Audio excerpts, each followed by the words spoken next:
안녕하십니까. 증시각도 TV 시청자 여러분, 투자자 여러분, 반갑습니다. 네. 제가 개인적으로, 제가 좋아하는 직속 선배죠. 회사는 지금 다르지만 사실상 직속 선배셨습니다. 예. 근데 지금, 업계에서, 많은 분들의, 구루가 되어지고 있고, 특별히 애널리스트들이 존경하는 애널리스트. 신영증권의 김학균 센터장님 모셨습니다. 센터장님 어서 오십시오. 네, 안녕하셨습니까? 네, 안녕하십니까. 구루는요. 최근 흐름들이 과연 정말 다른 세계가 펼쳐지고 있는 거 아닌가 하는 생각이 많이 드는데, 그 중에서도 특별히 그런 게, 야, 금리가 도대체 어디로 가는 거야? 네. 라는 생각이 많이 듭니다. 잭슨홀 미팅 이후에 막 이렇게 좀 급등하던 금리가 좀 안정이 됐지만, 그러나 과거처럼 10년물이 3%대로 가거나 이러진 네. 않고 있어요. 야, 이 금리가 도대체 어디로 갈까요? 예, 제 생각엔 최근 한 두세 달 놓고 보면 좀 그래도 유의미하게 움직인 거는 금리인 것 같습니다. 뭐 네. 경기야 미국은 생각보다 좋고 네. 중국은 뭐 생각보다 부진하고 뭐 이런 흐름인데, 금리가 연준이 긴축을 거의 마무리할 네. 국면인데도 잘 안 떨어지고 있다는 게 네. 좀 이제 딜레마인 것 같습니다. 그렇죠. 근데 잭슨홀 컨퍼런스 이후에 미국 금리가 뭐 조금 떨어졌죠. 네. 근데 이제 잭슨홀 이후에 금리가 떨어지고 미국 주식도 리바운드한 이유는, 저는 뭐 본질적으로 파월 의장이 네. 7월 FOMC와 그냥 비슷한 얘기를 했습니다. 네. 우리가 데이터를 보면서 신중하게 우리 길 갈 거야라는 거니까. 그래서 뭐 크게 뭐 바뀐 거는 없는 것이고, 네. 우리가 작년 잭슨홀 컨퍼런스 이후에 시장에 충격을 받았는데, 그냥 뭐 7월과 비슷하네라고 하는 게 어느 정도 난도감을 주면서 네. 뭐 금리 떨어지고 주가가 반등하는 것 같은데, 잭슨홀에서 파월이 명확하게 파월이 계속 주장하는 거는, 저는 좀 단순해서 말하면 세상에 공짜는 없다. 인플레이션을 잡으려면 뭔가 대가를 치러야 되고, 네. 어느 정도 성장의 후퇴가 있어야 네. 물가가 잡히는 거야라는 이제 주장을 이번에도 했는데, 네. 이 파월은 우리가 작년부터 연준이 금리를 올리면서 일부는 진정되고 있다. 그래서 예를 든 게 부동산 투자와 산업 생산, 네. 이런 우리가 금리를 올리다 보니까 뭔가 둔화가 되면서 어떻게 보면 이제 물가 안정이 기여를 하는 그런 정상적인 메커니즘이 작동하고 있다. 이런 얘기를 했고, 근데 아직도 안심을 못하는 거는 고용이 너무 뜨겁고, 네. 또 전체적으로 성장이 아직 꺾일 줄을 모른답니다. 근데 우리가 9월 초에 8월 고용 지표는 약간 둔화되는 모습이 이제 나타났는데, 그렇죠. 결국은 우리가 고용이나 이런 경제 지표를 다 봤을 때 최종적으로 귀착이 되는 걸 하나를 꼽자 그러면 GDP 성장률이거든요. 네, 이제 뭐 우리가 ISM 제조업 지수나 모든 것들이 GDP를 추정하기 위해서 다 보는 건데요. 네. 3분기 미국의 GDP 성장률 전망치가 5.6%입니다. 5%가 넘습니다. 그걸 계속 올라갔어요, 최근에. 그러면은 이게 참 이상한 것이, 네. 작년에 미국이 2.1% GDP 성장했거든요. 네. 올해 시작할 때 2023년 미국의 성장률 전망치가 한 0.4였습니다. 네. 이게 어떻게 보면 과거에 우리에게 익숙한 모습입니다. 네. 연준이 금리를 이렇게 올리고 긴축을 하면 성장이 둔화되면서 인플레이션이 꺾이는 게 뭐 일반적인 패턴이고, 작년에 그렇게 자이언트 스텝을 여러 번 밟고 그러면 0.4% 하는 게 실은 아주 이상한 수치가 아니었거든요. 네네. 근데 지금 3분기가 5% 넘는 성장이고 연간으로는 성장률 전망치가 2%인데, 네. 이게 왜 중요하냐 하면 작년에 2.1, 올해 2%가 전부 미국의 잠재 성장률이거나 잠재 성장률 추정치보다 조금 높은 수준입니다. 네네. 아니 거의 제로에서부터 금리를 이렇게 올렸는데 네. 성장이 잠재 성장률을 웃돈다는 거는 뭐 이건 참 그 일반적인 경제학의 상식으로는 설명이 안 되는 일이거든요. 네. 그럼 미국 경제가 왜 이렇게 강한가? 네. 저는 정부가 돈을 너무 많이 쓰는 것 같습니다. 바이든 행정부가 그 작년 8월부터 금년 7월까지 1년 동안에 미국의 재정 적자가 2조 2천억 달러인데요. 네. 미국의 명목 GDP가 한 26조 달러 되니까 지난 1년 동안의 GDP 대비 재정 적자가 마이너스 8%입니다. 네. 이게 우리가 뭐 진보 정부가 들어가면 재정 적자도 늘리고 하지만 기본적으로 균형 재정에서 조금 벗어나는 정도지 마이너스 8%라고 하는 거는 네. 조금 극단적으로 말하면 전쟁 치르지 않고는 나오기 힘든 숫자입니다. 코로나 팬데믹 때 물론 지금보다 훨씬 컸지만 코로나 제외하고는 지금 가장 높거든요. 네. 근데 한번 생각을 곱씹어 보면 일반적으로 재정 지출은 경기 역행적으로 하라고 얘기를 많이 합니다. 경기가 나쁠 때는 정부가 좀 돈을 써서 경기를 부양하고 경기가 좋으면 조금 긴축을 해가지고 경기를 둔화시켜야 되는데 지난 1년이라고 하는 시기가 네. 미국 경기 좋았습니다. 고용은 거의 완전 고용 수준이었고요. 가계저축 굉장히 많았고 그래서 저는 지금 바이든 행정부가 좀 과욕을 부리고 있다는 생각입니다. 네.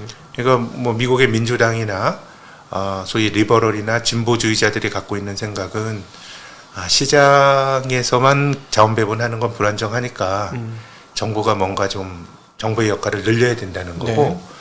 근데 저는 미국에서 코로나 팬데믹을 거치면서 이 뭐 그런 민주당의 입장이 있는 반면에 공화당 같은 경우는 반대 철학이죠. 왜 정부가 개입해? 그냥 세금 깎아주고 정부가 돈 쓰지 말고 각자가 하는 게 더 효율적이다라고 생각하는 오래된 그 가치의 충돌이 있는데 코로나 때가 트럼프 행정부였거든요. 네. 현금 보조금 지급을 가장 세게 한 나라가 미국이고요. 그렇죠. 전 이게 뭔가 균형이 깨져버린 것 같아요. 그래서 경기가 좋음에도 불구하고 바이든 행정부가 이런 식의 재정 적자를 늘리니까 네. 연준이 긴축을 함에도 불구하고 경기가 안 꺾입니다. 그리고 또 지금 어쨌든 미국도 이렇게 적자 재정을 하는 건데 네. 3분기에 국채 발행량이 지난 2분기에 2배 정도 될 것 같거든요. 네. 뭐 지출을 늘리려 그러면 또 국채 찍어야 되니까 이게 또 국채 수급을 악화시키면서 금리를 밀어 올리는 그런 역할들을 하고 있는 것 같고요. 네. 그래서 제 생각에는 앞으로 한 1년 정도 봤을 때 중요성이 간과되는 게 미국의 재정 지출 아닌가. 근데 지금 미국도 이제 공화당의 이 대선 후보들 이제 막 토론이 시작이 되고 했는데 그냥 그 정치의 그 어떤 분열 혹은 사회의 분열 이런 것들은 우리 세계 도처에서 보게 되는 건데 네. 그냥 서로 제각길을 가는 것 같아요. 공화당에서의 공화당은 공화당대로 그 나온 그 잠룡들이 다 난 트럼프 지지한다라고 얘기를 하고 우리가 뭐 이제 뭐 생각은 다를 수 있지만 트럼프라고 하는 인물이 대단히 이단아인데 네. 공화당 후보들은 다 트럼프 지지한다라고 이제 얘기를 하고 서로 갈라진 세상에서 이제 제각길을 가는데 바이든 행정부가 돈 마음대로 쓰는 것들을 계속 한다 그러면 네. 제 생각에는 금리나 인플레이션이나 이런 것들에 조금 제 생각에는 부정적인 영향이 있을 수도 있다라고 봅니다. 그러면은 이제 사실은 하반기 들어서면서 최근에 이제 미국 국채가 10년물 국채가 3,800을 뚫면서 4로 아주 파죽지세로 올라오는 이 과정에서 다양한 얘기가 있었지 않습니까? 네. 일단 뭐 재무부가 3분기 1조 달러의 네. 그 채권을 발행해야 된다 하는 부분이 하나 있었고 수급적으로 또한 수급적으로 보면은 뭐 중국이라든가 사우디 기존의 채권 매수자들은 채권을 팔고 있고 반면에 일본은 자기네가 상황이 어렵다 보니 즉 일본 엔화가 약세가 되는 이런 상황이다 보니 미국 국채를 사주기 좀 역부족이었다. 그렇기 때문에 국채 매수 세력이 좀 약해졌고 또 뭐 아마도 중국에 가서 국채를 사달라고 했을지도 모르겠는데 미국 정부가 옐런이라든가 이런 사람들이 근데 그거 안 사주고 하니까 수급이 꼬여서 금리가 올라갔다라는 그 어떤 수급적인 얘기는 많았는데 지금 센터장님 말씀은 그것보다도 그냥 발행이 너무 지나치게 많았다. 네, 그리고 또 그 발행이라고 하는 게 그 경기에 괜찮은 경기에 계속 군부를 떼면서 네. 경기 자체를 굉장히 강하게 유지를 하고 네. 그럼으로써 인플레이션이 잘 안 꺾이고 네. 연준의 어떤 통화 정책의 긴축을 끝내는 거를 좀 지연시키고 뭐 이런 것들로 저는 귀결이 되고 있다라고 생각을 합니다. 뜨거운 난로에 장작을 계속 넣고 있다라는 근데 얘기죠. 이게 왜 이제 다른 쪽에 문제가 되냐 하면 이 기축통화국인 미국의 그 달러 가치 환율과 네. 달러 기반이 된 환율과 미국의 금리는 이 글로벌 어떤 금융 여건을 결정하는 팩터입니다. 네, 네. 이제 금리가 올라간다라고 하는 거는 굉장히 이 금융 환경이 타이트해지는 면이 있고요. 이제 미국 사람들은 환율이 중요하지 않죠. 뭐 그렇죠. 자기들 달러는 달러 쓰는데, 근데 미국 밖의 나라는 달러가 강해진다라고 하는 그 자체가 예. 매우 긴축적인 금융 환경을 만드는 거거든요. 그렇죠. 그럼 이제 여기서 비롯되는 일들이 어떤 일이 발생하냐 하면, 우리가 중국이 경기 부양을 뭐 한다고 하는데 금리도 생각보다 적게 낮추고 네. 좀 인민은행이 좀 뜨뜻미지근하게 하는 것 같아요. 맞아요. 저는 뭐 여러 가지 의도가 있겠지만 그 중에 하나가 최근에 위안화가 약한 것도 중요한 이유라고 봅니다. 네. 어쨌든 2008년 금융위기 이후로 이 중국의 기업들이 달러 표시 부채를 많이 늘린 것은 뭐 사실이고요. 네. 뭐 그런 상황이라 그러면 위안화가 약해진다라고 하는 게 중국의 어떤 기업단에서의 달러 표시 부채 상환 부담을 늘리는 거거든요. 그런 상황이라 그러면 어쨌든 환율에 문제가 있는 나라, 자국 통화 약세에서 비롯되는 문제를 가진 나라는 통화 정책의 운신의 폭이 좁아질 수밖에 없고요. 그렇겠죠. 그리고 이번에 또 하나 미국이 저는 간접적으로 공격한 게 러시아였다고 생각합니다. 네. 8월에 러시아 중앙은행이 금리를 올렸거든요. 네. 근데 작년에는 러시아가 우크라이나 전쟁이 났지만 원자재 가격 올라가고 뭐 경제 제재 받았지만 막 뒤로 원자재 수출하고 그래서 작년 3분기까지 러시아 경제는 되게 좋았습니다. 루블에도 강세였죠. 예. 근데 이번에 이제 러시아 중앙은행이 금리를 올리면서 물가 부담이 있다라고 했는데 올해 러시아 경기 굉장히 수축이 되면서 경기가 안 좋습니다. 네네. 그럼 러시아 물가가 경기가 안 좋은데 올라가는 거는 루블이 약해져서 그렇습니다. 예. 그러니까 수입 물가가 높아지면서. 네. 그러니까 이런 것들이 달러가 강해지면서 뭔가 다른 쪽에 프레셔를 강하게 넣고 저는 뭐 우리나라의 경우는 지금 연준이 뭐 9월이 될지 지금 뭐 11월에 금리 한 번 더 올리지 않을까라는 관측이 우세한 것 같은데 한 번 정도 올리는 것까지는 저는 뭐 여러 가지 뭐 한국의 채권 금리나 이런 기대가 반영돼 있는 것 같은데 근데 미국이 시장의 컨센서스보다 금리를 조금 더 긴축을 세게 한다 그러면 한국도 어려워지는 거거든요. 한은도 그렇겠죠. 고민이 깊어지는 거고. 그렇죠. 그래서 저는 어차피 미국 그 어떤 세계화가 후퇴하면서 미국 경제가 좋은데 다른 나라가 그 후광 효과를 누리는 연결고리는 되게 많이 약해졌거든요. 네네. 그럼 어찌됐건 재정을 많이 써가지고 미국 경제가 좋다는 거는 좋게 볼 수 있는 측면도 있지만 그 긍정적인 후광 효과가 과거보다 많이 낮아졌기 때문에 네.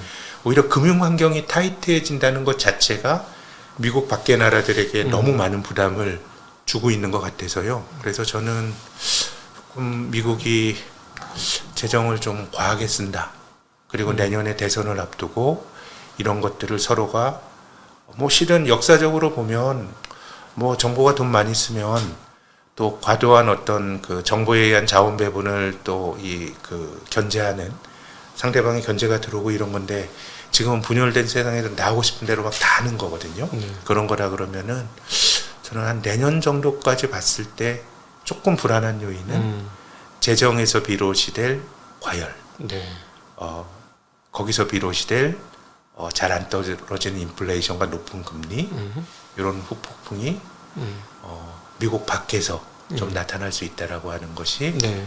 제가 내년 정도까지 봤을 때 조금 글로벌 경제가 직면해 있는 불안한 포인트라고 봅니다. 네. 두 가지 궁금증이 펼쳐지는데 이렇게 이제 미국이 과속을 하고 채권을 많이 발행함에도 불구하고 달러가 이렇게 가치를 높게 형성시키는 건 비교적 어차피 통화라는 건 절대적인 상대성이니까 상대 통화들이 오히려 약세의 상황들이 유지되고 있기 때문인지 네.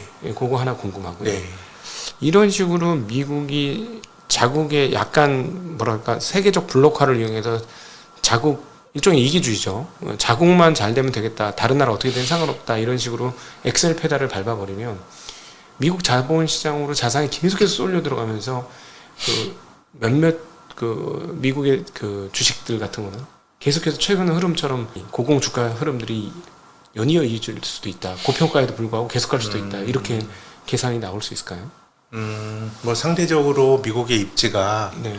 나은 거는 맞는 것 같고요. 그래서 지금은 달러 강세는 사실 그때그때 좀 달랐던 것 같아요. 네. 미국에서 탈이 나도 야, 세상이 미국의 그 어떤 그 글로벌 경제의 불안의 원인 제공자가 미국이라고 할지라도 세상이 어수선해지니까 그래도 달러가 좋은 거야 라면 달러가 강해지기도 했는데 네. 최근에 달러 강세는 그냥 뭐 우리가 그 경제학 교과서에서 말하는 논리로도 이제 충분히 설명이 됩니다. 네. 뭐 성장률 같은 게 뭐 한국과 비교해봐도 미국이 한국보다 경제 규모가 뭐 훨씬 큰데 네. 성장률 높죠. 네. 금리도 높죠. 인플레이션은 뭐 서로 비슷비슷하고 이렇게 본다 그러면은 지금의 달러 강세는 아무튼 미국 경제의 강건함과 높은 금리 네. 이런 것들이 이제 달러 강세 투영이 되고 있다고 생각이 되고요. 네. 이제 뭐 미국이 어떻게 될 거냐 뭐 이거는 실은 뭐 미국 주식이 늘 불패는 아니었습니다. 네. 뭐 까마득한 옛날이지만 70년대 한국 시장은 주식 투자 대중화되기 이전이었지만 중동 건설붐이나 뭐 이런 것 때문에 주식이 좋았고요. 네. 미국은 뭐 69년부터 82년까지 기었고 그렇죠.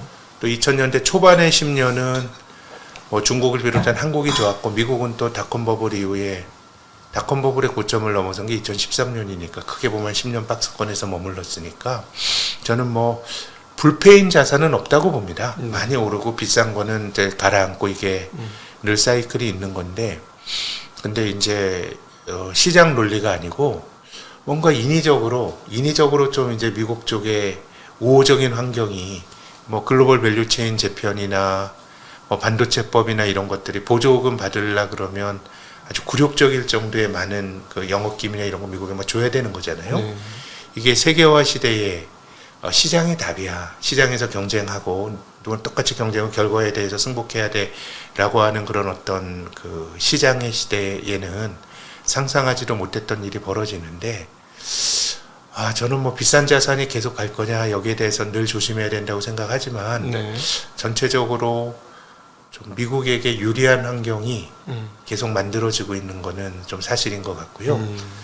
저는 그래서 이 판이 그럼 어떻게 그러면 막 그 미국에서 달러가 강해지고 금리를 올리는 요인이 다른 나라가 비명 지른다고 미국이 멈춰질 것 같진 않고요. 네. 미국에서 탈이 나면 이제 이게 또 미국에서 탈이 나면 그때부터 또 그게 또 걱정이 되거든요. 우린 지금 생각은 미국이 너무 과열로 가는 것보다 좀 이제 소프트 랜딩하는 연착륙을 기대하는데 그 연착륙이 경착이 그때는 우리가 알 수가 없고 그렇죠. 미국 경제가 나빠지게 되면 또 그때가 되면 새로운 고민이 생길 텐데 전 지금 미국에서 진짜 어려운 게 금융기관이 될 것 같아요. 왜냐하면 특히 은행들의 경우는 은행은 기본적으로 단기로 자금을 조달해서 장기로 운용하는 거거든요. 네. 그래서 일반적으로 이자율이 높아진다 그러면 은행의 예대 마진이 높아진다라고 하는 게 우리가 알고 있는 상식이지만 그거는 단기 금리가 장기 금리보다 낮을 때 네. 나타나는 일이거든요. 그래서 S&P 500 지수가 올해 이제 9월 초까지 연간으로 한 17% 올랐습니다. 예. 근데 미국의 은행주 지수는 한 9% 떨어졌습니다. 지방은행은 한 마이너스 30% 넘게 연간 떨어졌거든요. 네. 그러니까 결국은 그 인플레이션이 완화가 되고 이런 것들이 스무스하게 되기보다는 사실 대부분의 경우는 어떤 충격이 생기면서 물가도 꺾이고 성장도 꺾이는 형태를 통해서 나타나는데 지금은 만약에 이제 이런 것들이 바뀌는 거는 미국 내에서 지금의 고착화된 이런 금리로 가장 고통을 받고 있는 미국 금융 시스템에서 문제가 뭐 생긴다 그러면 제 생각엔 이 폭주를 막을 수 있는 거는 그런 방법 말고는 좀 별로 없는 거 아닌가라는 약간 좀 비관적인 생각이 들기도 합니다. 네. 근데 그런 상황이 조성되는 것 자체가 네. 지금 우리가 정태적으로 지금 상황에서 앞으로 그렇게 될 거다라고 쉽게 말하지만 그때가 되면 그것도 또한 이제 금융시장의 리스크일 거거든요. 네. 그러니까 뭔가 큰 비용을 치르지 않으면 폭주란 느낌이 듭니다. 미국의 네. 재정은 이걸 좀 막기 어려운 거 아닌가라는 좀 생각이 들기도 합니다. 네. 만약에 이제 지금 말씀하신 것처럼 이게 내년도 선거 때까지 시간이 좀 꽤 남아 있기 때문에 그때까지 지금의 이제 재정 확대 정책을 멈추지 않고 네. 선거를 바라보면서 선거 때까지 죽기 살기로 재정을 늘린다고 하면 말씀하신 대로 연준이 사실은 자기네들도 이 정도 올렸으면 끝났다고 생각하는데 여기서 뿅 저기서 뿅 인플레이션 요인들이 빵빵 터지면 금리를 한 번 더 올릴 수도 있는 거고 지난번에 그런 게 잠재적인 리스크고 네. 또 다르게 생각을 하면 금리를 내리지 힘든 네. 앞서 말씀드린 것처럼 지방은행이라든가 약한 고리에서 막 비명을 지르니까 이제는 중앙은행이 금리를 올리는 대로 매우 이제 신중해야 되는 국면인 것 같고 우선 최근에 파월 의장의 뭐 발언이나 이런 것들에도 충분히 녹아 들어가 있는데 근데 어쨌든 뭐 금리를 더 안 올리더라도 금리 자체가 경제 활동을 하는 사람들에게는 한 2년 사이에 너무 높아진 건 사실이거든요. 그렇죠. 그럼 다음 국면에 이걸 얼마나 또 내리느냐가 중요한데 경험적으로는 연준이 긴축한 이후에 마지막 금리 인상을 하고 나서는 한 9개월 정도 지나면은 이제 금리를 낮추는 또 이제 금융 완화 사이클이 나타났습니다. 평균적으로. 네. 근데 제 생각에는 잠재적으로 생각보다 금리를 더 올릴 수도 있지만 그것까지는 아니더라도 고금리가 상당히 유지가 되면서 뭔가 경제에 누군가에게 스트레스 주는 환경이 좀 장기화될 수 있는 거는 꽤 높은 확률 아닌가라는 생각은 듭니다. 그러니까 사실은 뭐 1년 만에 이렇게 5%의 금리가 올라오고 이런 상황이면 2008년 이후 보지 못했던 금리 상황이고요. 네.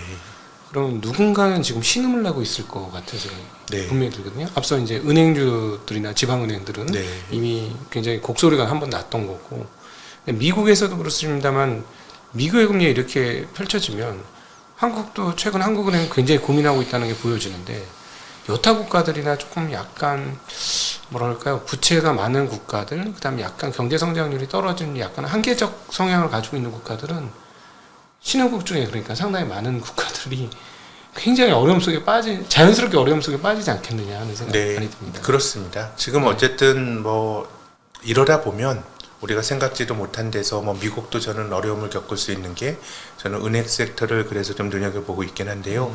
미국 경기가 좋은 게 어쨌든 한국도 대중 수출은 위축이 되지만 미국 대미 수출이 늘면서 어느 정도 수출이 지탱이 되지만 옛날보다는 미국이 좋아지면 다른 모든 나라가 미국의 수출해서 먹고 살았던 그런 메커니즘은 많이 약해진 것 같거든요. 네. 그래서 미국도 미국이지만 이제 미국 밖에 저는 뭐 중국과 같은 나라도 매우 지금 어려운 환경이라고 생각이 되고요.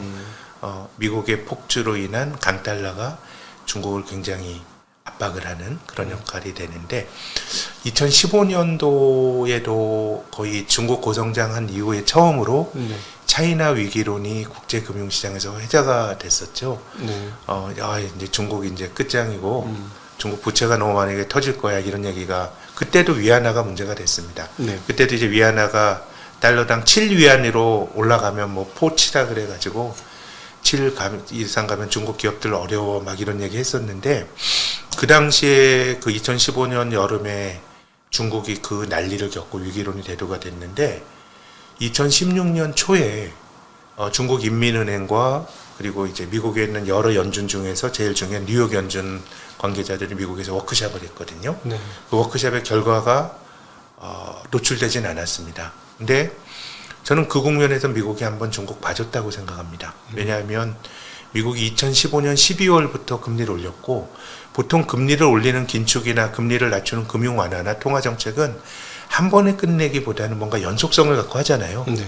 근데 2015년 12월에 처음 글로벌 금융위기 이후 금리를 올린 다음에 그 다음에 미국이 금리를 올렸던 게 2016년 12월입니다. 1년 동안 그냥 금리 낮게 유지해 줬어요. 그것이 뭐 의도된 결과건 그건 뭐 알 수는 없지만 결과적으로 중국이 숨 쉴 틈을 여유를 줬던 거는 맞는 것 같거든요. 그래서 지금은 이제 미국 밖의 나라들에게 많이 좀 부하가 걸리는 게 이게 좀 뭐 글로벌 경제 전체적으로 보면 우리가 지금 보고 있는 불균형 중에 하나라고 봅니다. 네. 사실 정확한 답을 하기 어려운 질문이 하나 떠오르는데요. 국제 지정학이 네. 금융을 통해서도 영향을 미칠 수 있는가? 지금 방금 말씀하신 것처럼 최근에 이제 5%까지 금리는 사실은 작년 중순만 해도 아무도 예상하지 못했던 정도 수준의 네, 네. 금리 아닙니까? 근데 여기까지 금리를 올리고 그다음에 말씀하신 대로 보면 중국이 매우 어려운 상황에 빠져서 허우적거리고 있고 이번 8월 달에 나온 수많은 대책을 보면 얼마나 허우적거렸는지가 정말 네. 드러나는 대목입니다. 27개의 대책이 나와요. 한 달 동안에. 아, 그렇군요. 예, 네. 예, 그런 상황인데 결국 그러면은 미국의 금리 인상이 미국의 인플레이션을 자체적으로 막는 또 방법이기도 했지만 중국을 압박하기 위한 수단일 수도 있었을까 하는 궁금증이 갑자기 생깁니다. 그것이 의도된 결과인지 저는 알지 못하지만 예, 결과적으로는 굉장히 중국을 압박하는 금융환경을 만들었던 것 같고요. 예, 그래서 이제 뭐 글로벌 경제에 뭐 여러 가지 음모론들이 많잖아요. 네. 저는 뭐 음모론이 사실인지 아닌지 모르겠지만 그걸 그대로 전하면 양털깎기 네. 이론 뭐 이런 것들이 그런 거 아닙니까? 예, 일단 어떤 나라가 금융시장을 개방을 합니다. 일반적으로 이제 미국의 그 이자율은 싸니까 신흥국보다 그것이 이제 기축통화국에 자금이 들어갑니다. 네, 그래서 어떤 계기가 되면서 미국이 금리를 올라가게 되면 싼 맛의 그 부채를 가졌던 이자율은 낮지만 자국 통화 가치가 약해지면서 부채가 이제 네. 급증을 하고 그랬을 때 이제 미국이 뭐 설거지 할 수도 들어가서 외환위기 직후에 우리가 봤던 모습이기도 네. 하고요. 막 개방화 막 이렇게 해서 뭐 워싱턴 컨센서스라고 하는 자기들의 논리를 해서 결국 이제 미국의 헤게모니가 커지는 뭐 이런 식의 약간 뭐 호사가들이 말하는 음모론적인 스토리텔링은 또 뭐 흔하긴 한데 저는 뭐 아무튼 의도는 모르겠지만은 지금 효과적으로 중국을 압박한다 그러면 달러 강세라고 하는 게 중국을 굉장히 옥죄는 요인이라는 생각은 하게 됩니다. 금리 차가 너무 크기 때문에 중국도 원활하게 완화적 스탠스를 취하기 어려운. 네, 저는 최근에 인민은행이 예. 보여주고 있는 태도 중에 하나는 외환시장에서 나타나고 있는 위안화 약세와 결코 무관치 않다고 생각합니다. 그렇죠. 그러니까 지금 많은 사람들이 생각하는 게 왜 2009년도에 2008년도 리만 사태 이후에 중국이 보여줬던 그 완화적 태도, 4조 위안을 풀면서 그렇죠. 네. 중국 경제의 과속을 일으켰을 뿐만 아니라 세계 경기를 살렸다라는 세계 경제 살렸죠. 평가를 받는 그 강력한 부양책이 왜 안 나오느냐. 네. 지금 누가 봐도 힘들어 죽겠는데 중국 인민들 바닥에서 뭐 굶어 죽는 사람이 있다 하는 얘기가 나올 정도로 힘든 분위기인데 왜 돈을 이것밖에 안 풀? 0.1%가 뭐냐 막 이런 상황인데요. 그럼 이게 결국은 미국과의 금리 격차 그리고 그로 인한 위안화 약세로 인해서 추가적으로 완화를 못하는 이게 다 연결되어 있다 이렇게. 저는 그렇게 봅니다. 러시아 같은 나라가 전쟁하고 있고 좀 흉흉한데요. 러시아도 내년 3월에 선거 있거든요. 물론 네. 당연히 푸틴이 되는 선거겠지만 근데 지금 러시아 중앙은행이 금리를 8월에 올리고 이런 거는 기축통화국과 경쟁하는 나라의 비애가 전 있다고 봅니다. 네. 예, 르블이 약해지니까 네. 어쩔 수가 없었던 그런 러시아가 외환보유액도 한국보다 많은 나라거든요. 네. 예, 그런 거라고 보면은 아무튼 지금 이런 환경이 우리도 중국처럼 이렇게 뭐 많이 옥죄이진 않습니다만은 네. 우리나라도 미국의 긴축이 생각보다 한 스텝 더 나간다 그러면 진짜 네. 고민은 확 커질 거기 때문에 뭐 정도의 차이는 있지만은 미국의 고금리와 강달러의 압박을 많은 나라들이 저는 받고 있다고 봅니다. 네. 지금 이제 그 루브라 말씀을 하셔서 지금 원자재 가격에 대한 상반된 견해가 있습니다. 네. 말씀하셨던 대로 루브라가 너무 약세였기 때문에 전쟁을 수행해야 되는 러시아는 더 많은 석유를 팔아야만 전쟁 자원을 조달할 수 있다. 약화된 루브라를 감안해 봤을 네, 때 네. 그런 얘기를 하는 사람들이 있는 반면에 그럼에도 불구하고 러시아와 사우디 그러니까 최근에 반 미국의 어떤 컨센서스를 형성하고 있는 이 나라들은 계속해서 산유를 제한함으로써 100만 배럴씩 추가로 더 제한함으로써 유가 고공행진을 협력 가운데 이루어낼 수 있을 것이다 라고 보는 경향이 있는데 네. 실제로 최근에 보면 깜짝 놀랄 정도로 유가가 많이 올랐어요. 유가가 80달러 위로 갔죠? 예, 8월달 한 달을 보면 그럼 저희는 한 80달러에서 막히고 80달러 선에서 막히고 그리고 밑으로는 60달러대 어디 수준에서 막힌 박스권이 아닐까. 그리고 미국에서는 조금 낮은 수준의 유가를 원하는 것, 70달러 내외 또는 그 언더의 유가를 원하는 듯한데 최근에 이렇게 원자재가 강세가 되는 이유가 뭘까 하는 고민들이 좀 있습니다. 저도 그것이 뭐 다른 원자재는 잘 모르겠고 지정학과도 어느 정도 연결이 되어 있다고 생각을 하는데요. 네. 실은 80년대 체제 경쟁을 하면서 미국이 아주 소련을 압박을 했죠. 예. 그래서 저는 뭐 두 가지 축이었다고 봐요. 그때 레이건 대통령이 뭐 스타워즈라고 하는 막 군비 경쟁을 하면서 네. 소련을 헐떡이게 했고, 또 다른 경제적인 측면에서는 저유가가 소련 경제를 아주 망가뜨렸거든요. 네. 그거는 미국의 동맹국, 굉장히 친한 관계였던 사우디가 미국 편을 저는 들었기 때문이라고 생각합니다. 네. 근데 이제 지금을 보면은 그 원유 시장의 공급의 구조는 완전히 바뀌었죠. 왜냐하면 뭐 중동이나 러시아는 전통적인 산유국인데 한 12, 13년 전부터 쉐일이라고 하는 네. 게 들어오면서 공급이 굉장히 가변적으로 나타나면서 미국이라고 하는 엄청나게 큰 원유 공급원이 생기면서 구조적으로 유가가 올라가기 힘든 측면은 존재하는데, 정치적으로 보면 이제는 이제 사우디라고 하는 나라가 조금은 이제 친미 국가, 사우디의 어떤 정치 레짐이 조금 거칠죠. 그렇죠. 막 테러하고 네. 뭐 빈 라덴도 따지고 보면 사우디의 그 왕가의 인척 아닙니까? 네. 뭐 그런 사고는 쳤지만 정치적으로는 큰 흐름에서는 미국 편이었는데, 네. 미국이 쉐일 오일이 이제 나오게 되면서 중동이 가진 전략적 중요성이 떨어졌고, 그래서 지금 거의 미군이 중동에 많이 주둔하지 않을걸요. 제 느낌에는 한 10수년 전에 10분의 1 미만으로. 네.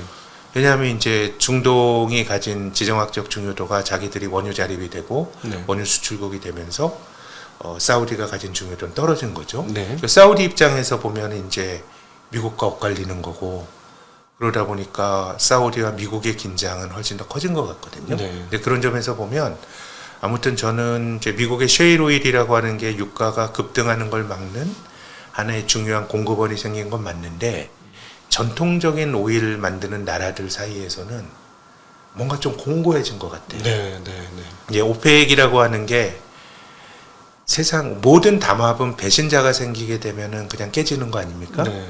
카르텔은 오펙이 제일 잘 깨지는 카르텔이었어요. 그렇죠. 근데 그 이유 중에 하나는 저는 사우디가 가진 그런 어떤 미국 친화적인 어떤 것들이 있었고, 80년대는 진짜 사우디가 증산을 해서 소련을 아주 말려 죽일 정도의 압박을 가했던 건데, 그래서 지금은 전통적인 플레이어들은 반미인지는 모르겠지만 조금 미국 친화적이지 않은 힘이 네. 좀 늘어나고 있는 건 사실인 것 같고, 예, 최근에 국제유가 고공행진도 저는 뭐 그런 지정학이 어느 정도 반영되어 있다고 봅니다. 그래서 그 인플레가 이제는 고착화될 수 있다. 네. 과거는 뉴 노멀이라고 해서 저금리 저물가 저성장 이것들이 있었지만 그 시대가 끝났다라고 보는 견해들이 있으면서 왜 그러냐? 에너지 패권과 제조 패권이 이제 하나로 붙었다. 그러니까 즉 중국의 제조 패권과 러시아 그다음 오펙의 에너지 패권이 서로 간의 이해관계에서 매수자 중국과 함께 하나의 쌍을 이루었으니, 제조업과 에너지를 빼고 어떻게 인플레이션을 안정화시킬 수 있을 것이냐. 불가능한 얘기가 아니냐. 네. 그래서 미국이 이렇게 지금 이루고자 하는 이 블록화는 앞으로 만성적인 인플레 요소를 만들어내는 지정학이 될 것이고, 그래서 우리는 과거에 있었던 저성장 저물가 저금리의 시대는 끝났고 고물가 고금리의 상황으로 과거 올드노말처럼 그렇게 바뀌어서 그 계속되지 않겠는가 네. 보는 의견들도 있는데요. 이건 어떻게 보시나요? 깊게 생각은 안 해봤는데 뭐 충분히 생각할 수 있는 것 같고요. 이제 우리가 투자라든가 경제 생활을 하는 데 있어서는 실은 어느 정도는 이제 적응의 문제거든요. 네. 물가가 그러면 뭐 1% 오르는 게 맞는지, 물가가 그럼 3% 오르면 세상에 탈이 나는 건지, 실은 예측 가능하게 적응해서 하게 되면 경제 활동은 뭐 저는 돌아간다고 보는데, 네. 근데 전체적으로 보면 아무튼 뭔가 물가와 금리의 레벨이 네. 우리에게 익숙했던 세계화 시대보다는 좀 높아지지 않겠는가, 저도 그런 생각은 듭니다. 근데 하나 또 궁금한 점이 있어요. 그러니까 미국이 무슨 수를 쓰더라도 저는 이제 제조업에서 중국을 이길 수 있는 상황은 끝났다라는 생각이 들거든요. 무슨 뭐 고기술 쪽에서의 어떤 뭐 계속 앞서 나가는 부분들은 존재할 수 있지만 저가 생필품의 그 경쟁력을 이제 중국을 따라잡는다? 거의 불가능한데 네. 예, 블록화를 한다고 이제 배제는 안 하겠습니다만 자꾸 이렇게 중국을 배제하다 중국이 지금 힘이 없어서 그렇습니다만 나중에 힘을 가졌을 때 진짜 그래 너희들하고 안 붙어 하고 블록화가 되게 되면 글로벌리 그 공급 시스템이 완전 엉망이 되는 거 아닌가 하는 그런 궁금증도 있거든요. 근데 제 생각에는 그 말씀에는 공감을 하는 게 2018년 하반기부터 트럼프 대통령의 어떤 교역에서의 중국 대리기가 본격화됐거든요. 관세 올리고. 근데 미중의 교역량이 줄지는 않았어요. 네. 근데 그렇기 때문에 저는 아주 싼 영역에서는 저는 중국도 미국의 이해관계를 갖고 있다고 생각하는 게 중국의 그런 어떤 큰 어떤 그 생산의 캐파가 네.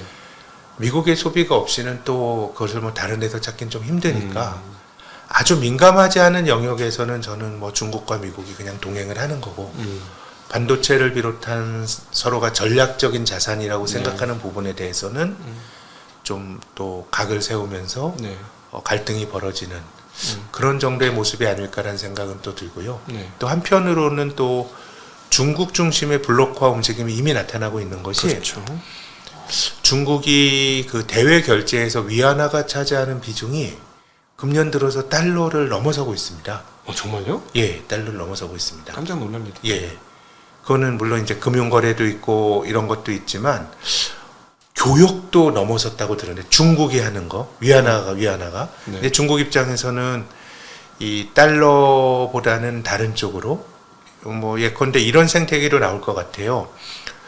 미국이 중국에 대한 반도체 규제가 가변적으로 여러 가지 얘기가 나오는데 뭐 예를 들어서 10나노 이하의 고사양 공정은 뭐 이런 것들은 중국에서 하지 마 그러면 또 저가용 또 이 그 반도체는 만들 수 있거든요. 그렇죠. 저사양. 네. 뭐 그런 거 만들어서 네. 뭐 미국과 사이가 안 좋은 그 중앙아시아와 교류하고 그 위안화로 받고 이런 블록화된 세상에서의 어떤 분절된 거래 구조 이런 것들이 이미 그 중국 위안화의 대외 거래 그 비중의 어떤 그 상승을 통해서 나타나고 있는 것 같고요. 네. 그래서 뭐 어느 정도는 분리된 블록화된 세상 그리고 전략적으로 중요하지 않은 거는 전과 동 네. 그리고 아주 이해 관계가 밀접한 뭐 반도체나 이런 것들은 첨예한 갈등. 네. 그래서 이제 미중 간의 관계가 저는 여러 가지 스펙트럼으로 이미 나타나고 있다고 생각합니다. 네. 그러니까는 사실 미국이 중국을 억제하려면 조금 일찍 GDP에서 뭐 7할 이상을 차지하지 못하는 네, 그 순간에 했어야 된다 이런 얘기들을 하는데 사실 리먼 사태 이후에 리먼 미국이 때문에 못했죠. 예, 자기 수습하느라고 정신이 없어서 흐지부지하던 사이 중국이 이제는 어마무시하게 커졌다. 그래서 사실 근본적인 궁금증은 지금 미국이 중국을 때려잡으려고 그렇게 노력을 하고 그 심리적으로 사람들의 심리를 그렇게 만드는 데 성공한 것 같아요. 사람들이 이제 중국에 대한 불신이라든가 반중 정서나 이런 것들 엄청나게 많은데 돌아가는 흐름들을 봐서는 미국이 중국을 이길 수 있을까 진짜. 문득 이게 군사력으로 이길 수 있는데 이제 다른 걸로 어떻게 이기지? 이런 생각이 왜냐면 그걸 극명하게 느끼는 게 전기차거든요. 저는 전기차 600만 대 시스템을 갖췄고 미국은 이제서야 전기차 하겠다고 막 난리가 났는데 밸류체인은 이미 중국 다 갖고 갔고 중국 없이는 전기차를 싸게 만들 방법은 제가 보기에는 없거든요. 지금 네. 현재 저기 아프리카 광산이고 이거 모든 걸 다 붙잡고 있는데 이걸 이 판세를 뒤집어서 새롭게 한다? 시간도 많이 걸리고 쉽지 않을 것 같은데. 네. 예. 저는 그 말씀에 대해서는 두 가지 생각이 드는데요. 우리나라에서 전기차는 아니지만 타다라고 하는 서비스가 들어오면서 굉장히 사회적 논란이 됐습니다. 그랬었죠. 자율주행이나 전기차나 이런 것들은 기존에 그 업을 하는 사람들이 있기 때문에 상당히 이해관계가 많이 걸려있는 그렇죠. 부분이거든요. 예. 근데 그런 점에서 보면 그런 신산업은 중국의 다분히 권위주의적인 정치 모델이 더 효율적으로 할 수 있을 것 같아요. 네.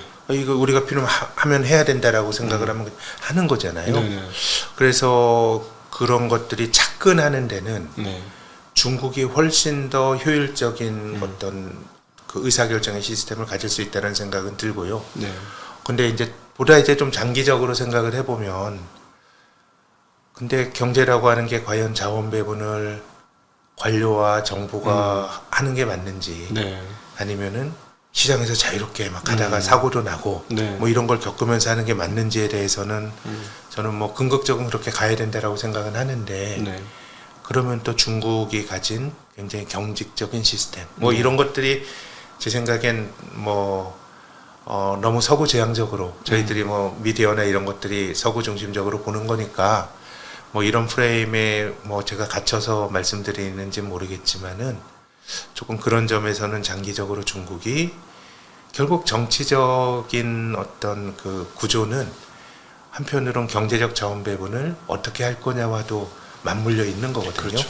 이제 그런 점에 대해서는 좀 중국이 잘할 수 있을까라고 하는 또 물음표가 찍히기도 하고 그렇습니다. 그 측면에서 보면 뭐 새로운 기술 그리고 미래 사업 그리고 아이디어가 있는 사업 그다음에 창의적인 사업 예를 들어 뭐 엔터테인먼트라든가 뭐 소프트웨어 이런 쪽은 당연히 미국이 강세를 갈 수밖에 없고 그다음에 이제 또 결정적으로 작년도에 알리바바, 텐센트 이런 거를 침으로써 미국을 버금갈 수 있는 기업들의 어떤 추격의 뭐랄까 힘을 자체적으로 끊어버리는 바람에 네. 굉장히 자유로워졌고 미국은 오히려 그럼에도 불구하고 그 관료 시스템이라는 게 2차 산업 제조업까지는 그 성장 속도가 이 자율적 시스템과 비교할 수 없을 정도로 빠르고 일사불란하게 이루어지지 않느냐. 네. 네, 그래서 오히려 이제 그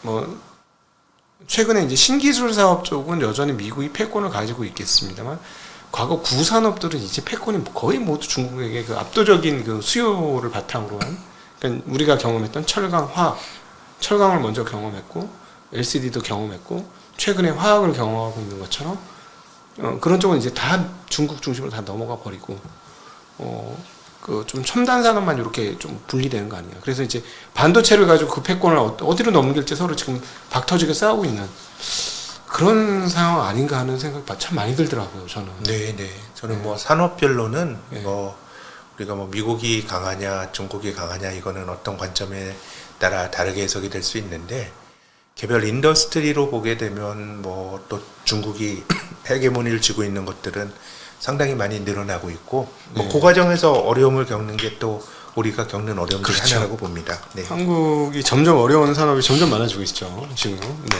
네. 지금까지 저희가 이제 그 미국과 금리를 중심으로 이야기를 해봤는데요. 좀 약간 사회 문제에 대한 이야기도 이제 또 나눠보도록 하겠습니다.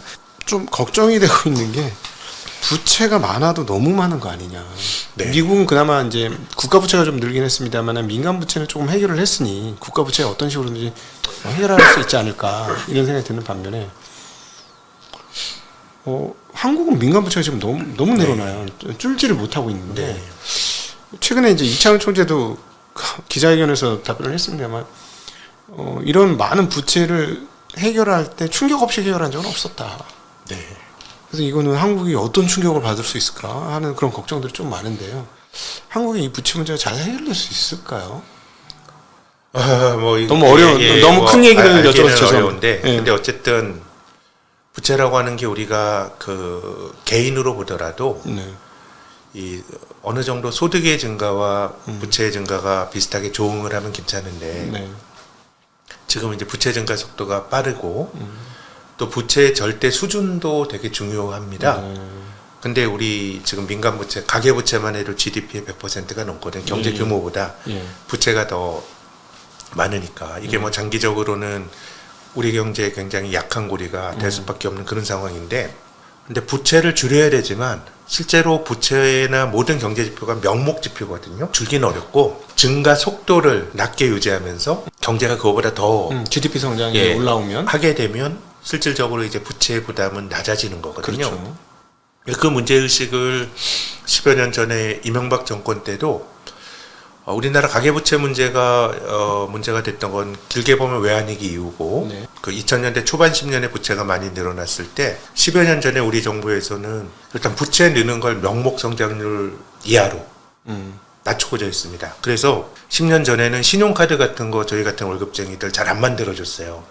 그것도 일종의 가계 신용에 들어가거든요. 까다롭게 하고 그렇게 하면서 부채 증가 속도를 늦추고 성장은 최대한 많이 하는 게 부채 문제를 해결하는 방법이지, 이 부채를 막 규모를 절대적으로 줄이는 디레버리징은 너무도 고통스러운 과정이거든요. 이제 2014년에 이제 주택 시장이 너무 안 좋다 보니까 이제 그때부터 뭔가 이제 그 밸런스가 깨진 거죠. 네. 실제로 정부가 빚내서 집을 사라고 하는 사인을 줬었고 가계부채가 늘어나서 지금 이제 100%가 넘어갔으니까 어느 정도 임계치는 간 것 같은데, 근데 실은 95%는 괜찮고 100%는 탈이 나고 110가야 탈이 나고, 실은 뭐 이런 절대적인 기준은 없는 거죠. 이렇게 경제란 게 다이내믹스가 있는 거니까. 네. 다만 이제 한국의 경우는 부채 찬스를 경제가 썼다는 것도 큰, 이제 우리가 뭐 부채라는 게 지금이 힘들면 혹은 미래에 성장하기 위해서 돈이 필요하면 내 미래의 노동을 저당 잡혀서 한번 쓸 수 있는 거거든요. 네네. 내 미래를 저당 잡혀서 현재의 고통을 좀 완화시키거나 뭐 이런 게 부채인데, 우리는 그 부채 찬스를 쓴 것 같고요. 네. 그렇게 보면 저는 이건 참 뭐 이창용 총재 이야기했지만 충격 없이, 그러니까 충격이라고 하면 우리가 생각하는 건 다 균형해서 부채도 줄이고 또 부채 줄이는 과정에서 큰 샥도 없고 사실 이런 걸 바라는 거거든요. 그렇죠. 근데 역사적으로 보면 그런 일은 별로 없었어요. 그래서 부채 구조 조정은 알아서 막 부채를 안 하고 이래서 된다기보다 예기치 않은 쇼크가 나타납니다. 그래서 일정한 부분들은 굉장히 어려워지고, 쇼크가 발생하면은 괜찮은 사람들도 그 물의 일부가 흡수려 가면서 네. 뭔가 정리가 되는 형태가 나타나거든요. 근데 저는 이것이 한국뿐만 아니라 2008년 금융위기 이후에 서구 주류 자본주의의 모습이 파산 없는 자본주의가 만들어진 것 같아요. 예. 네. 예. 그러니까 뭐 주기적으로 우리가 외환위기 때 제가 신입사원 때인데 그런 일이 더 있어야 된다라고 어떻게 주장을 하겠어요. 그때 막 은행원들이 막 눈물의 비디오 찍고 그거는 있어서는 안 된 일이지만, 그러니까 제가 지금 말씀드리는 거는 옳다 그르다의 가치 판단이 아니고 네. 어떤 사실, 그것이 주는 어떤 사실 판단을 갖고 말씀을 드리면, 그러면서 자본주의가 자기의 활력을 유지하는 거거든요. 그러니까 외환위기는 뭐 너무 센 거지만 좀 소소한 위기를 겪으면서 경제가 자정을 하고 하는 게 가는 건데, 우리 지난 한 10년 생각해 보시면 별일 있었나요? 우리 지점장님 입사하셨을 때 외환위기 났죠. 네. 한 그 2년 지났더니 대우그룹 파산했죠. 네. 카드 위기 있었죠. 한국 경제는 3, 4년에 한 번씩 위기가 나오고 네. 또 거기서 뭔가 정리가 되고 바로 V자형으로 회복이 되는 패턴이었거든요. 네. 그래서 저는 부채 위기하다 좀 많이 돌아온 것 같은데, 내년도 경제 성장률이 정말 관심입니다. 올해 우리나라 경제 성장률이 한 1% 초중반 할 것 같아요. 네. 그럼 이게 역사적으로 보면 60년대 경제 개발한 이후에 5번째로 낮은 성장률입니다. 네. 그럼 지금보다 저 성장률이 나빴던 4번이 있었네요. 80년도 2차 오일 쇼크 때, 98년 외환위기, 또 2009년 글로벌 금융위기, 네. 2020년 코로나 팬데믹. 요 4때는 2023년보다 성장률이 훨씬 낮았지만 네. 생각해보면 다 외적인 충격이 있었어요. 그러네요. 예, 2차 오일 쇼크도 있었고 그 전에 박정희 대통령 암살당하면서 정치적으로는 매우 불안했어요. 네. 근데 올해는 뭐 여러 가지 걱정은 많지만 뭐 외적인 자극이 있었나요? 올해뿐만 아니라 10년 놓고 봐도 다르게 해석을 하면 경제 개발을 한 이후에 큰 충격이 없는 무탈한 시기였어요. 네. 근데 성장률이 나빠진 다음에 반등의 패턴은 다 V자형으로 경제가 회복되는 거거든요. 과거에는? 네, 과거에는. 근데 내년도 성장률이 만약에 또한 1% 한다. 네. 한 중후반 한다 그러면 뭐 잠재 성장률이라고 하는 건 확정된 값이 아니고 추정치니까 역대 5번째 낮은 성장인데 그 다음에 성장도 잠재 성장률을 밑돌라 그런 거라 그러면 뭔가 이게 고착화된 질서라고 보는 게 맞을 것 같고 네. 또 부채 문제도 저는 뭐 하는 총재 말씀하신 거에 좀 공감을 하는데 이제 중앙은행가들이 위기에 대해서 너무 잘 대처를 하고 또 심지어는 위기를 막는데 예전에는 이거 이런 정책까지 쓰면 안 돼라고 하는 금도도 다 깨지고 네, 네. 이러면서 위기가 현실화되지 않으면서 뭔가 그 모순은 계속 쌓여 나가는 건데 네. 그래서 저는 지금 상황에서 뭘 털고 간다라고 하는 거는 매우 좀 힘든 일인 것 같고요. 예, 예. 안 터지게 현상을 잘 유지하면서 이 성장률을 최대한 끌어올려야 되는 건데 뭐 방법은 뭐 그런 거 말고는 별로 없는 거 아닌가라는 네. 생각이 듭니다. 야, 그러면 말씀하시는 거 보면 만약에 이번에 처음에 24년도에 1%대 초중반의 성장률을 한다면 한국이 이제 일본의 저성장 국면 비슷하게 넘어가는 상황일 수도 있겠네요. 뭐 여러 가지 다른 면도 있지만 뭐 일본과 비교는 하지 않더라도 어쨌든 좀 뭐 구조적 저성장 네. 뭐 이렇게 이름 붙일 수 있겠죠. 예. 근데 여기에다가 이제 출생률이 0.7명이 나와버렸어요. 네. 신기록, 세계 신기록인데 네. 서울은 0.5대예요. 네. 그러면 이거는 장기 성장률은 계속 떨어진다는 얘기가 아니겠습니까? 이 부분. 뭐 성장률이라고 하는 게 노동의 투입, 네. 또 그 자본 스탁의 투입, 네.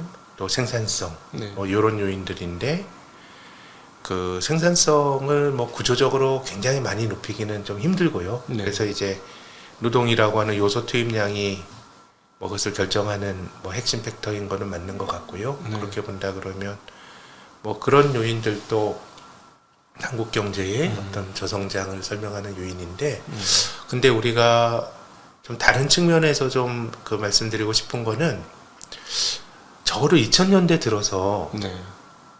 한국의 내수가 예. 경기를 이렇게 유의미하게 부양했던 적은 없거든요. 근데 내수라고 하는 거는 민간 소비와 투자죠. 네. 근데 민간 소비는 외환위기 이후로 계속 부채가 늘어나고 하면서 뭐 만성 정체입니다. 네네. 그리고 그 투자는 설비 투자와 건설 투자가 있는데 설비 투자는 뭐 한국 기업들이 투자 안 한다라고 하는 거는 저는 거짓말입니다. 네네. 전 세계에서 왕성하게 투자를 하는데 네. 근데 한국 땅에도 투자를 잘 안 하는 거죠. 예. 근데 이제 그러다 보니까 삼성이나 현대차가 투자를 많이 하더라도 우리나라 GDP엔 잘 안 잡히는 거예요. 예. 뭐 그런 게 있고 건설 투자는 뭐 이미 우리나라가 경제 개발한 이후에 이미 뭐 전국토를 갈고 닦아놨기 때문에 네. 더 이상 늘어나기가 힘든 상황이거든요. 그러면은 앞서서 제가 경제가 V자형으로 반등을 했던 네. 외환위기 때 2009년, 2020년 V자형 반등의 주역은 전부 수출이었거든요. 예. 예, 근데 그 수출을 어떤 그 위기 이후에 수출의 V자형 급반등을 가지고 왔던 또 중요한 그 동의는 환율이었어요. 예. 근데 지금이 좀 그렇게 되기가 좀 힘든 게 외환위기 때 우리나라 원달러 환율이 2,000원까지 갔고 네. 그 당시에 대우그룹의 그 김우정 회장께서 우리 외환위기 극복할 수 있다. 우리가 무역수지흑자 500억 불 하면 된다 그랬거든요. 네. 야, 그때 그 말 들었을 때 뭐 말도 안 되는 거 생각했지만 실제로 그렇게 했습니다. 네. 환율이 너무 압도적으로 좋은 조건이었으니까. 네. 외환위기는 국지적인 위기였기 때문에 한국과 같은 제조업 강국이 자국 통화가 독보적으로 약해지니까 수출이 바로 살아났고요. 네. 2008년 금융위기 직후에도 그건 이제 글로벌 리스크였어요. 네. 근데 그 당시에도 원달러 환율이 1,600원까지 가면서 엔이나 유로와 같은 한국 경쟁 통화보다 훨씬 약했거든요. 예. 그거는 당시에 우리나라 은행들이 외화 유동성 관리를 잘못해서 잘못한 외화 디폴트가 날 뻔했거든요. 네네. 그러니까 압도적인 환율 경쟁력을 가지고 한국의 자동차 산업 이런 게 2008년 이후로 자리 잡은 건데요. 네. 근데 지금은 환율 조건이 엔이라든가 뭐 이렇게 유로라든가 이런 것도 원 못지않게 약해졌기 때문에 그렇죠. 네. 그래서 과거보다 좀 더딘 것 같고 그래서 저는 시장에 대해서 말씀드리고 싶은 게 외적인 경제 샥이 와야 네. 주가가 확 낮춰집니다. 네. 그 우리에게 2008년 이전까지 익숙한 모습이 한국 한번 베어마켓으로 가면 단순히 뭐 그 경기가 나쁘고 기업이익이 줄어드는 게 문제가 아니고 그 레버리지 많이 주고 들고 있었던 기업들이 막 휘청거리면서 주가가 반토막이 납니다. 네네. 주가가 반토막이 코스피가 반토막이 납니다. 네. 한국 시장의 역사적으로 베어마켓은 늘 50% 이상의 급락과 함께 나타났거든요. 예.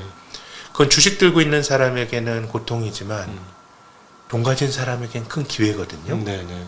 근데 지금 제가 지점장님과 이야기를 나눈 것처럼 위기가 터지는 거는 어떻게든 막고 있어요. 예. 그래서 투자하는 입장에서도 주식이 예전과 같은 패닉으로 주가를 싸게 살라 그러면 그런 기회는 별로 없을 것 같고요. 네.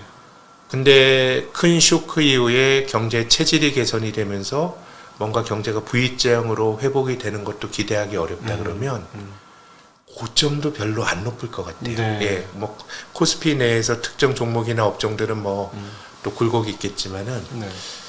지금 우리가 보는 모습이 그런 거 아닌가. 아. 그래서 저는 앞으로 시장의 모습이 우리가 많은 얘기를 나누었는데 새롭게 전개가 된다기보다는 네. 그냥 지난 한 10여 년 이렇게 왔는데 그냥 그 비슷한 모습 아닐까라는 생각은 듭니다. 네. 예. 뭐 그런 측면에서 보면 사실은 한국의 역동성을 만들려면 자본시장에서의 역동성을 좀 만들어야 되지 않느냐. 그러려면 주식시장의 어떤 그 질이 좀 바뀌어야 되지 않느냐 하는 생각 굉장히 많이 들어요. 그러니까 미국이 저렇게까지 역동적인 이유, 다른 나라와 큰 차이를 나타내는 이유는 사실 자본시장의 역동성을 빼놓고 얘기할 수는 없지 않습니까? 네, 네. 한국 같은 경우는 뭐 주식을 살 때 이 대주주가 누구야? 대주주가 몇 살이야? 언제 죽어? 자식한테 넘겨줘야 돼? 증여할 거야? 뭐 이런 거를 파악을 하고 있는 투자자의 그 모습이 너무 한심하거든요. 그럼요. 예. 그리고 이 저기 뭐 유상증자는 해 갖고 가면서 자산 소각은 1도 안 하는. 그리고 또 버젓이 주주총회 가서 그 대주주가 그렇게 행동하시면 안 되죠. 이러면은 이거는 당신 혼자의 회사가 아닙니다. 이랬더니 이게 내 회사지 왜 내 회사가 아니야? 뭐 이렇게 대답하는 이 문화. 물론 많이 과거보다는 좋아지고는 있습니다만은 이런 것들이 더 성장을 못하게 하고 한국의 성장 축을 못 만드는 이유. 그리고 또 하나 대체적으로 뭐 부동산에 문제가 있으면 즉각적으로 소방서가 투입이 되지만 자본시장에 무슨 일이 있든 별로 관심이 없고 자본시장은 마치 무슨 배설구처럼 돈이 필요할 때 돈을 구할 수 있는 창고. 그러니까 유상증자를 하거나 신규 상장 IPO를 하던가 이런 쪽으로만 너무 한국에서 지금 사용되고 있는 게 아니냐. 그야말로 산업주의의 그런 어떤 그 전통에 의해서 자본시장을 이용해 먹는 정도 수준이다 보니 새로운 성장 동력이 못 되고 있지 않느냐 이런 생각 굉장히 많이 들거든요. 참여하다 보면. 네, 이게 뭐 자본시장이 활력을 찾아서 실물의 활력을 또 줘야 되냐, 아니면 또 자본시장이 실물의 또 반영물인지 이것은 뭐 좀 이제 논란이 될 수 있을 것 같은데, 근데 저는 일본이 비슷한 문제의식을 가졌던 것 같습니다. 네. 지난 4월 초에 도쿄 증권거래소가 일본의 상장사 중에서 PBR 1배 미만의 주식은 주가 부양을 위한 계획을 발표하라고 얘기를 했거든요. 네. 근데 좀 이상하잖아요. 네. 거래소는 거래 체결만 해주면 되는 건데, 근데 일본 사람들이 이런 문제의식을 이번에 도쿄 증권거래소의 발표 이전에도 있었던 것 같아요. 이 아베노믹스 중에 하나가 이 중앙은행이 돈 풀고 재정 많이 쓰고 구조개혁인데, 이 구조개혁과 관련해서 아베에게 많은 영감을 준 사람이 도쿄대 명예교수인 이토우란 사람인데, 이토우 리포트란 게 있는데, 네. 요지는 이거 같아요. 지금 이제 비슷한 생각인데, 일본이나 한국이나 경제가 성공적으로 걸어오다가 네. 뭔가 이제 저성장으로 가는 그런 나라들이거든요. 네. 그래서 부가 쌓여놓은 부가 각각 곳곳 있어요. 그렇죠. 전 그걸 보여주는 게 한국 시장의 PBR이라고 해요. PBR 1배 미만의 주식은 과거에는 화려했으나 네. 미래는 걱정이 많다. 네. 그렇잖아요. 그렇죠. 과거에 있으니까 자산이 많고요. 그렇죠. 근데 미래 돈 잘 못 벌 것 같으니까 시장의 밸류에이션을 낮게 하는 거거든요. 네.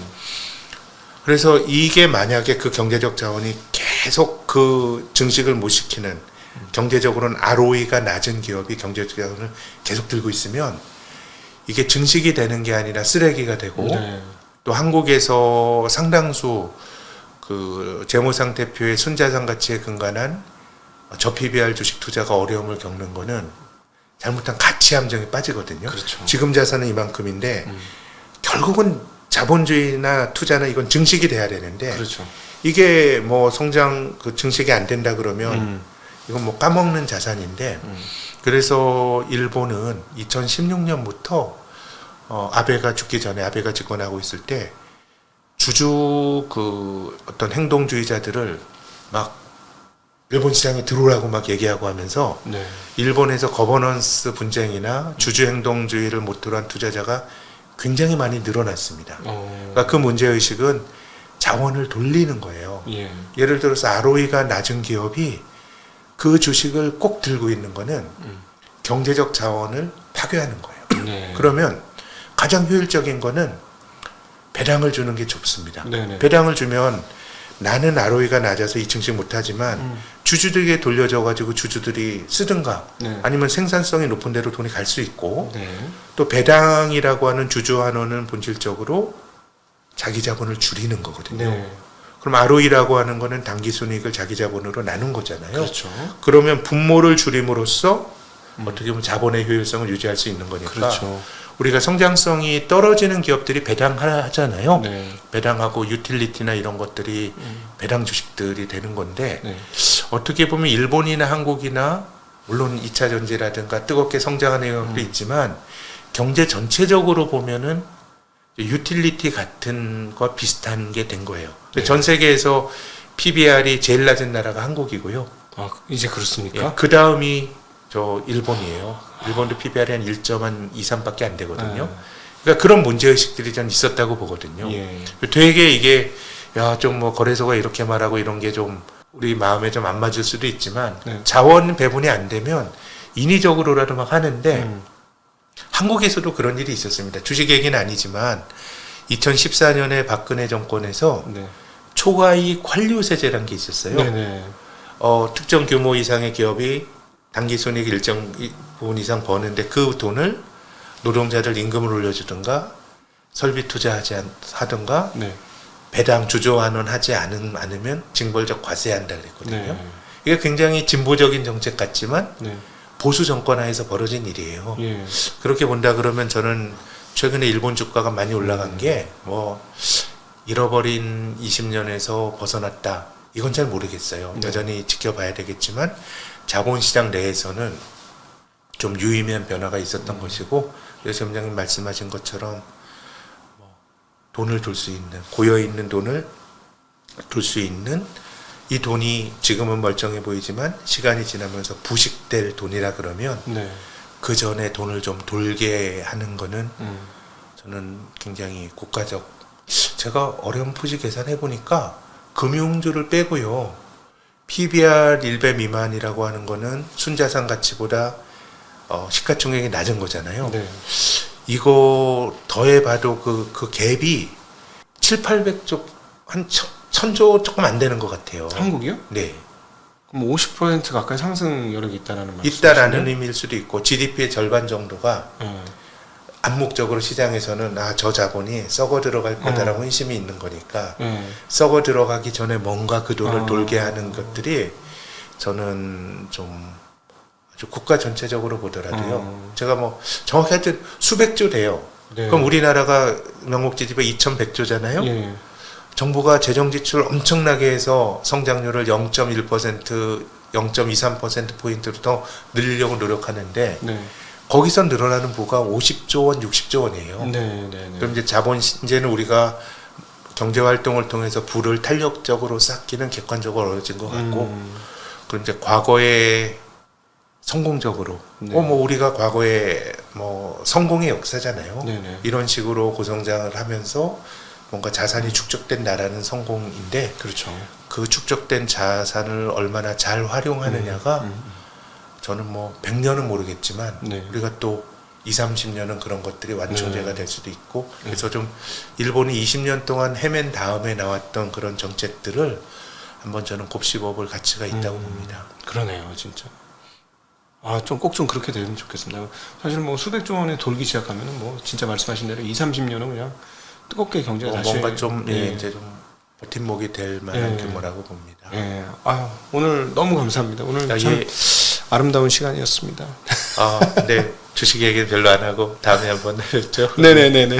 주식 얘기는 또 다음번에. 예. 예. 오늘 긴 시간을 제가 붙잡고 있어가지고, 네, 보내드려야 될 것 같고, 오늘 진짜 그 많은 인사이트를 갖게 하는 이야기 해주셔서, 역시나 우리 그 참 투자업계의 구루다, 이런 생각이 맞다라는 생각을 다시 한번 하는 시간이었고, 생각을 정리하는 시간이었습니다. 굉장히 혼돈스러웠었고, 최근에 이 거시경제의 상황들을 어떻게 해석해야 될지 좀,